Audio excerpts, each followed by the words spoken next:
were kind of like a little hidden gem, you know, especially when it was back on Wolf Bay. Because if you didn't know where you were going, you didn't find us. Somebody had to bring you there.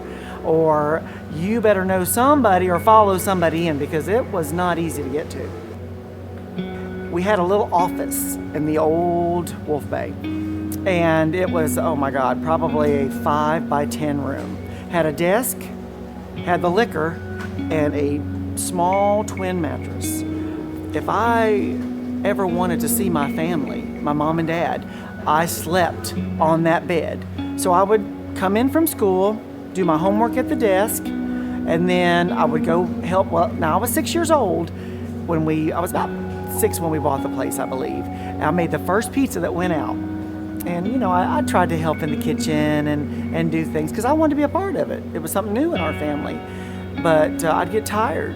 So I'd go back to the office, lay in the bed. Mom and Dad would wake me up when it was time to go home. They'd take us home.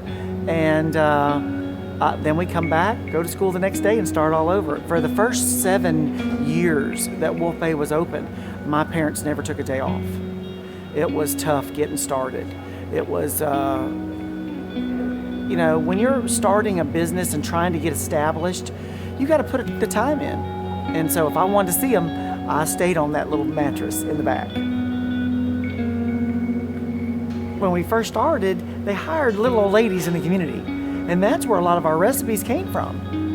From Pauline Salzman and Frances Listing and Laura Haggerty. And I mean, these are Louise Hagendorfer. These are women that were in our community, vested in the community, and they just throw a little bit of this in and throw a little bit of that in. And my dad brought some recipes from the Navy. My mother was an outstanding cook anyway. And that's just serving fine, good, fresh seafood. I remember when I was a little girl, Dad would throw me in the truck every Wednesday and Friday. We'd truck on over to Bala Battery, pick up our seafood, and come back. Clean our flounders. At that time, you could get the flounders from the local fishermen, and we'd clean them in our fish house, and all our snapper, all our fish. It's just, and the customers would come, and they just got to know our team and the people that worked for us, and we were family. You know, it was just, you came to see your family, sit at the bar, have a drink, have a good meal, and it was, it's just a good time. I love what I do. That's number one. And I'm a very faithful woman. I believe you've got to have faith, and you got to have hope, and you got to have love. And I've always said that if you love what you're doing, it's not like work. You never will work a day in your life. My husband laughs about that because he says, I get up, I get my clothes on, you will never hear me complain about going to work. You won't. I love it. I love the people. I love what I do. I love the camaraderie. Something I've learned from life is, I'm going to have to say, the life of hard knocks.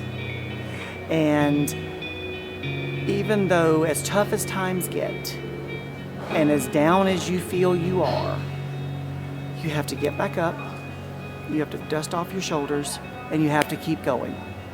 You have to believe in what you're doing, and you've got to get up and start each day like it's a new day, because God gave you the breath to breathe and the life to live, and you've got to live it like there's no tomorrow.